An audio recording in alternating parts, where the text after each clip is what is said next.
kalau sama TPHP kayak, ih pinter masak. Nah kalau dulu itu aku tergantung sama penjualan produknya gitu. Just Lab tuh kayak nggak ada gunanya gitu. Sampel baru gigitan pertama dibilang kayak, ini enak banget, keren. Itu kayak hampir nggak mungkin gitu. Halo, perkenalkan nama saya Nabila Meliani. Saya alumni TPHP 2016. Saat ini bekerja sebagai Research and Development di PT Animo Resto Primera yang membawahi brand Jjigae dan Frasuki. Oke, sekarang kita lihat video dari teman-teman tentang sosial eksperimen ya.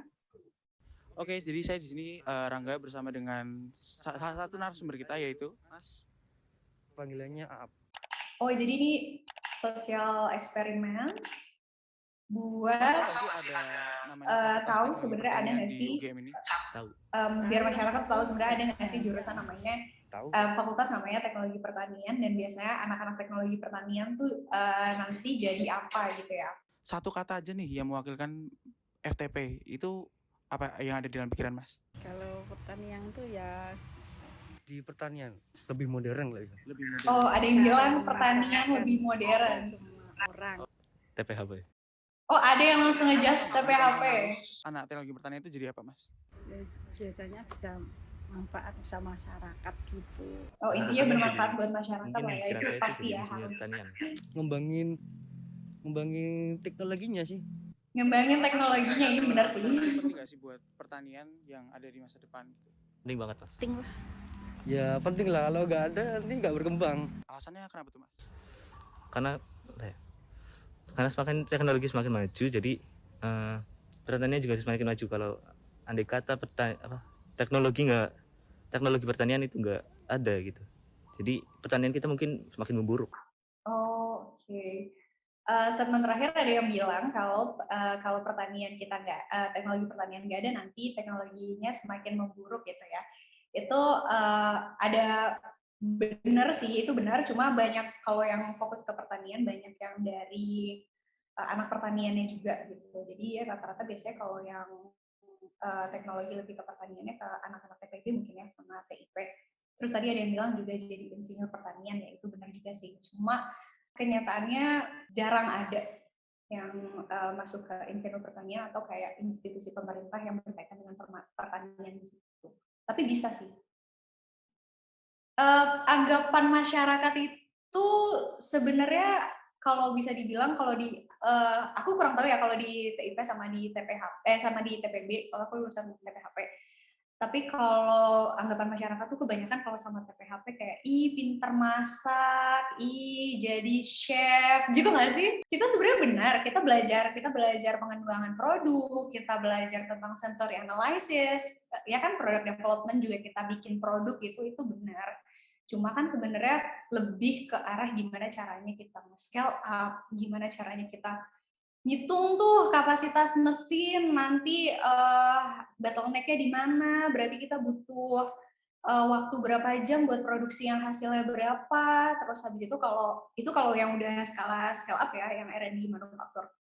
Terus kalau R&D proses tuh lebih ke kayak misal kita nambahin pewarna segini, ini tuh boleh nggak sih dari standar BPOM-nya, terus kayak kita pakai peralatan kayu, misalnya ini boleh nggak sih dari standar halal, kayak gitu-gitu kan. Jadi sebenarnya bisa dibilang, iya sih create produk, tapi nggak chef juga gitu.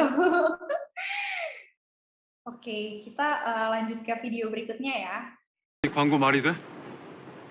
상품은 하나도 픽업 안 되고 듣도 보도 못한 연예인만 대문짝하게 나온 게? 그러게요. 연예인도 처음 보는 얼굴이고. 당장 이 광고 기획 누가 했는지 알아봐. 네. Jadi di drama ini ceritanya ada produk baru, terus mengiklankan seorang artis yang gak terkenal, terus CEO-nya marah gitu ya.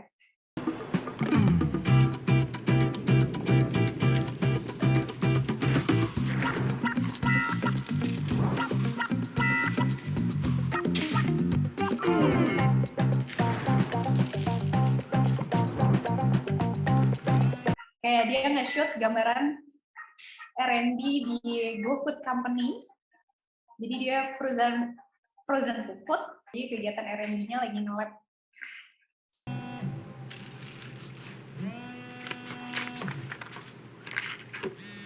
네, 부장님. 아, 벌써요? 네, 지금 가요. 네.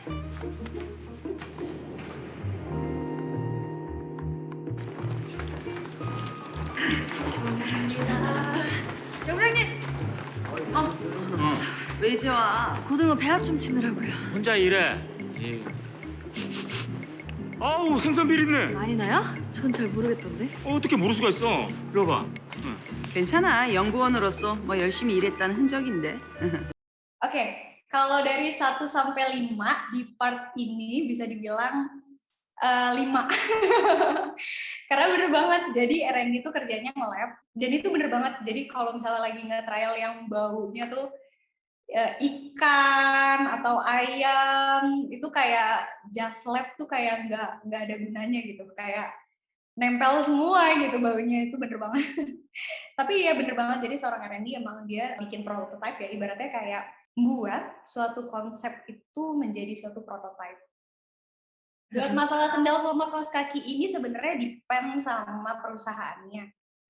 Biasanya kalau masuk lab itu kita ada sendal lab sendiri, dan itu pakai kaos kaki. Sebenarnya alasannya bukan karena ini sih, lebih ke karena safety. Karena kalau pakai sepatu suka nyetrum gitu. Jadi kita pakai sendal kayak sendal karet gitu ini di dalam lab kayak gitu. Terus kalau hairnet itu bener ya, itu wajib lah pasti. Kalau pakai kerudung sih nggak usah, jadi emang itu biar nutupin rambut. Terus kalau mau pegang produk juga pakai hand glove, itu bener banget. Tapi kalau yang tadi itu ada cuplikan kan dia tuh ngebuka hairnet di tengah lab, itu kayaknya. Terus untuk R&D sendiri, sebenarnya R&D itu ada 3 ya. R&D product, R&D proses, dan R&D packaging. Dan semuanya itu berkolaborasi, bekerja sama kayak gitu. Kalau di scene hari ini, yang cuplikan yang pertama, opening R&D, itu kelihatannya dia R&D product ya. Karena kalau produk itu dia menerjemahkan dari, ibaratnya dari suatu konsep yang dibuat dari marketing atau dari tuntutan board of director gitu, ke dalam suatu prototype produk. Nah, kemudian prototype produk yang udah di-approve itu nanti diteruskan ke R&D proses, di scale up sama mereka. Jadi kayak, bener nggak sih, ini bisa nggak sih gitu, sebenarnya ini masuk mesin ini misal viskositasnya segini, keluar nggak nih, kayak gitu. Misal kalau kita bikin saus atau kecap kayak gitu ya, itu bisa nggak sih sebenarnya pakai mesin kayak gini, kapasitas segini. Kemudian ada beberapa case product assisting yang misalnya product assisting ini mau dibenerin gitu ya, mau misalnya mau di scale up atau kayak kita nggak bisa nih pakai tepung ini, tepungnya udah hancur kayak gitu, terus kita mau ngeganti lagi. Itu juga koordinasi antara R&D produk sama R&D proses, atau kita ngomongnya R&D manufaktur gitu ya. Terus yang ketiga itu ada R&D packaging. Jadi R&D packaging tuh dia yang bakal desain dan buat si packaging produk ini tuh nanti kita mau pakainya kayak gimana sih gitu. Video yang kedua tentang apa nih?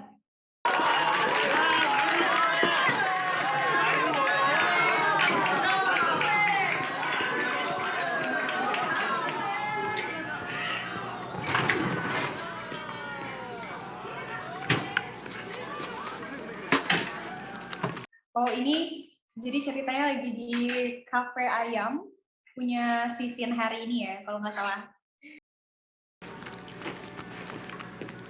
회장님, 과자 좀 먹을게. 먹어. 엄마! 아우, 왜 깜짝이야. 이렇게 대충 묻히면 치킨이 덜 바삭하다고 내가 몇 번 말했어. 귀찮아도 여러 번 텀블링 하라고 내가 했잖아. 아니, 텀블링 하고 있구만. 대충 할 거면 간판을 내리는 거야. 이야, 그래서 같은 치킨이라도 하리가 만들면 더 맛있었나 보네. 역시. 그럼 괜히 대기업이겠어? 손맛이 달라요. 아니, 오늘따라 유난히 왜 저렇게 승질이야, 승질을.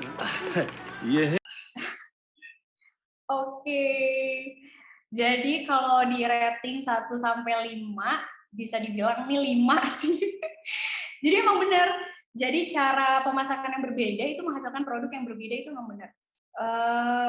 Ayam yang di-dusting sama nah itu proses dustingannya kalau beda aja hasilnya beda. Jadi tepungnya keriting atau enggak. Jadi kalau misalnya yang ngasal aja gitu nge-dustingnya atau kayak mesinnya nggak capable buat requirement kita itu biasanya hasil dustingannya ya udah asal nempel aja gitu. Jadi dia nggak jadi keriting. Ini benar ya karena aku ngalamin sendiri kalau yang ini. Jadi beda dustingannya juga beda.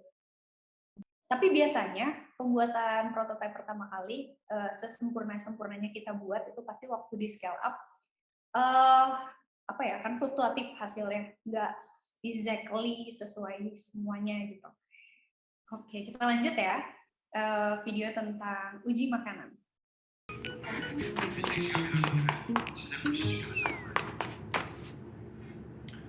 미팅 시간 미뤄진 김에 신제품 시식회나 참석하지. 네.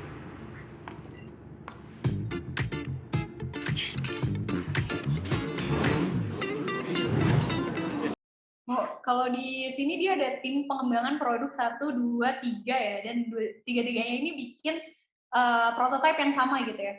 Oh, kalau di perusahaan jarang sih kayak gini. Kayak buang-buang duit banget nggak sih perusahaannya ngebayar berapa orang semuanya bikin prototipe yang sama gitu kan? Enggak sih biasanya. Jadi bagiannya tuh lebih ke kalau di aku di F&B jadi ada R&D drink sendiri, ada R&D cook yang beef sendiri, ada R&D yang ke main course sendiri gitu. Jadi bukan kayak satu main course dibikin 3 tim gitu, kayaknya enggak ya, costly banget. Jarang ada perusahaan yang kayak gitu, tapi lebih ke fokus kita ada di mana kayak gitu. 냉철한 피드백 부탁드립니다. 감사합니다. 저 피드백 한 번만 부탁드릴게요. 감사합니다. 네, 저 피드백 한 번 부탁드릴게요. 1팀입니다. 네. 잘 부탁드릴게요. 아, 쉬엄쉬엄 해요. 다른 팀은 셰프 코빼기도 안 보이는데 우리 이 셰프만 너무 열심히 쉬네. 다른 셰프님들은 워낙에 베테랑이시고 저 이런 자리가 처음이잖아요. 1팀입니다. 백김치 라비올리. 오셨어요? 사장님 오셨습니다. 수고들 많으십니다. 오셨습니까, 사장님? 아, 미리 오실 때 언질이라도 좀 해주시지. 미리 언지를 해주시기 전에 미리미리 잘하셨어야죠. Oh jadi pas panel itu board of director-nya datang gitu ya. Bisa dibilang ini impossible. Soalnya rata-rata semua sampel itu kita yang kirim ke board of director. Jadi sampel yang udah di-just perbaiki berkali-kali. Kalau kita yang didatengin tuh kayaknya kok luang banget waktunya gitu, kayak nggak mungkin gitu. Nggak, biasanya kita yang kirim. 있는 저희 개발 1팀은 셰프님까지 직접 오셔서 함께하고 있습니다, 사장님. 아, 그래요? 네. 소개시켜드릴게요. 이번에 백김치 라비올리 함께 만든 M키친의 이민우 셰프입니다. 강태무라고 합니다. 네, 잘 부탁드립니다. 따라라란 따란. 이게 그 백김치 라비올리인가요? 네. 맛 좀 보시죠, 사장님.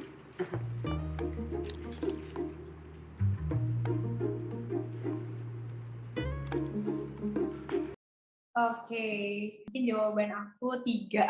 Karena alasannya gini, di panel ini buat pertama kali kita bikin prototype, terus dikirim sama, oh kita rasa nih kita udah enak gitu, udah pede ini kita buat ngirim ke board of director gitu, terus kita kirim terus biasanya kita dapat feedback kan, terus revisi kayak gitu, feedback revisi kayak gitu. Terus misal udah oke gitu ya, dan mereka udah approve gitu, nah itu biasanya kita ke next step udah approve formula gitu, baru next step ke panel. Nah panelis itu ada 2, ada panelis terlatih, ada panelis eksternal yang nggak terlatih atau kayak kita cuma mau lihat hedonic test aja nih gitu. Kalau yang kita lihat dari video ini, biasanya ini kan dia ngepanelnya ke orang-orang kantor tuh, orang-orang satu kantornya tuh semuanya. Ini kelihatannya tuh lebih ke hedonic test ya, jadi kayak ngelihat ke masyarakat gitu, kayak acceptability si produk ini ke masyarakat kalau launching bakal banyak yang suka nggak sih, terus ngasih feedback kayak gitu.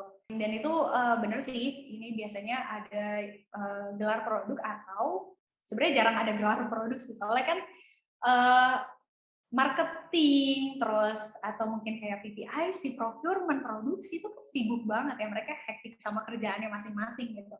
Tapi kebanyakan lebih ke kayak kitanya yang ngasih gitu, kita ngasih ke marketing itu, minta tolong cobain nanti diisi form ini gitu, minta tolong dicobain tapi diisi. Tapi lebih ke arah hedonik aja sih kalau misalnya ke panelis yang orang-orang yang nggak terlatih lidahnya gitu. Biasanya tuh kayak sampel baru gigitan pertama dibilang kayak, ini enak banget, keren. Itu kayak hampir nggak mungkin gitu. Soalnya tuh kayak pengalamanku beberapa board of director pasti mereka kan pikirannya lebih luas ya, pemikirannya kan lebih luas, kayak lebih, oh nanti ini salesnya gimana, oh nanti marketingnya harus kayak gimana, oh terus ininya harus gimana, ini harus gimana, jadi pasti komennya bakal banyak banget gitu kan, terus apa namanya, improvementnya itu bakal banyak banget sampai si produk itu jadi gitu. Terus proses development juga banyak macam-macam ya, ada kalau misalnya yang dikejar cepat banget gitu, sebulan 2 bulan itu juga bisa. Ada beberapa yang biasanya kalau FMCG itu lebih lama, kayak setahun atau itu juga bisa sih sampai setahunan gitu. Soalnya kan kita selama development juga uji yang lain ya, kayak uji masa simpan, terus ngelihat produk kayak ketahanan produknya dan sebagainya. Oke, aku lanjut ya. 신사님한테 할 말 있다고 여태 기다리셨는데 뭐에 비해서? 저요? 저한테 무슨... 라비올리 다시 만드세요, 시나리 씨. Oh, jadi kayak sampelnya minta diulang gitu ya, direvisi. Ya ini paling wajar. 아니 왜 저희가 시식회 때 평도 제일 좋았고 단가가 너무 비쌉니다. 지금보다 20% 낮추세요. 아니 20%나 낮추면 아무래도 상품의 질이... 단가는 낮추고 품질을 높이는 게 연구원이 할 일 아닙니까? 그러라고 내가 월급 주는 걸 텐데요. 안 그렇습니까, 시나리 씨? 아니 내 말 못 알아들어요? 제품 기획자로서 책임지고 단가는 낮추되 맛은 고급스럽게 영양 밸런스 완벽하면서 상업적으로 잘 팔리도록 다시 만들라고요. 알겠습니까? 네 알겠습니다. Jadi disuruh ngulangin produk dengan nurunin biar cost-nya down ya.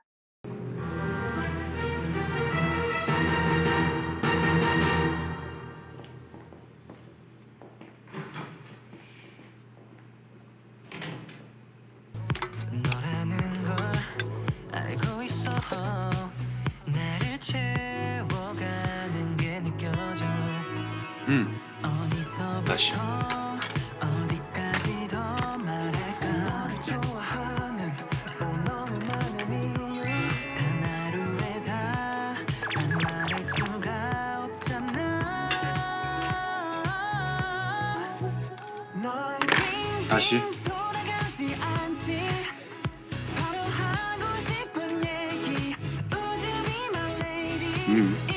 다시. 다시.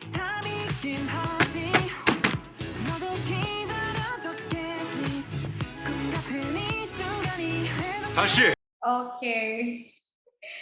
Kalau dilihat di review 1 sampai 5 mungkin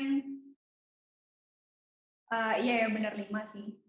Pengulangan uji makanan kayak emang pasti bakal ngulang lagi.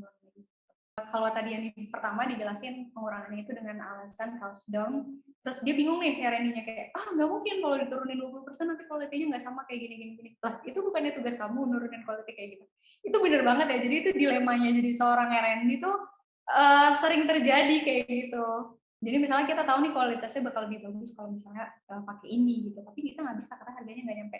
Terus aku juga pernah ngobrol ke beberapa R&D di perusahaan di perusahaan global gitu ya, mereka lebih parah lagi tuntutannya sama cost down tuh kayak itu yang paling nggak bisa ditawar gitu. Jadi kalau dulu kuliah belajar perancangan pabrik yang benar-benar dari nyari bahan mentah sampai ngitung kapasitas, terus ngitung HPP, kayak gitu, itu benar sih. BEP baliknya berapa persen gitu, bener banget. Gitu, terus jadi satu tuntutan perusahaan buat nurunin cost tuh wajar banget. Oke, sebenarnya berkelanjutan atau kayak sustainability goals gitu ya, itu udah jadi topik yang apa ya, terbaru gitulah ya buat beberapa perusahaan. Terus kalau misalnya contoh mudah aja yang aku pernah alami gitu ya, itu di waste produk sih. Jadi kita lagi neken banget yang namanya waste, kalau targetnya sih sebenarnya zero waste gitu kan. Jadi semua produk samping itu kita gunakan lagi buat jadi bahan baku ke produk lainnya. Sama ini juga packaging. Jadi biasanya kalau dari F&B kan kalau di Mujibin sendiri ada beberapa outlet gitu ya di Jabodetabek, Bandung.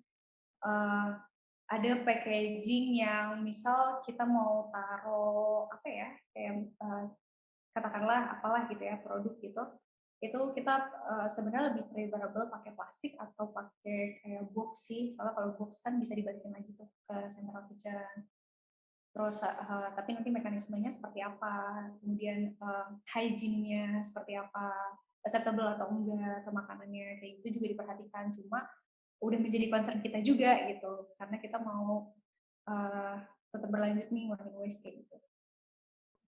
Oke, mungkin last statement-nya buat teman-teman Gamada 2022 ya, berarti 2022 tetap semangat karena perjalanannya masih panjang dan di FTP sendiri bakal banyak banget pelajaran yang kalian dapatkan gitu untuk menjadi bekal kalian ke depannya. Terus juga semoga apa ya? Semoga dengan ilmu yang nanti didapatkan selama kuliah nih kita bisa manfaatin nih nanti waktu kerja gitu. Jadi apa ya? Lebih banyak apa ya wawasan buat kedepannya juga kan. Oke, itu sih paling semangat. Buat teman-teman juga nanti kedepannya kan masih ada magang. Nah magang tuh menurut aku gambaran pertama kali kalian perusahaan tuh nanti akan seperti apa dan bagaimana kayak gitu. Tapi tenang aja sih, jangan dibayangin yang kayak nanti kerja gimana ya, susah atau gimana ya, kan semua orang juga pasti ngalamin gitu ya, fresh grade pertama kerja gitu kan. Kita kan juga banyak belajar kayak gitu. Cuma emang pengalaman selama kuliah tuh ngebantu banget. Apalagi kalau banyak nyari kegiatan-kegiatan lain, terus aktif di apa kegiatan-kegiatan entah itu apa seminar atau apa atau aktif ke mana ya ke desa-desa terus itu juga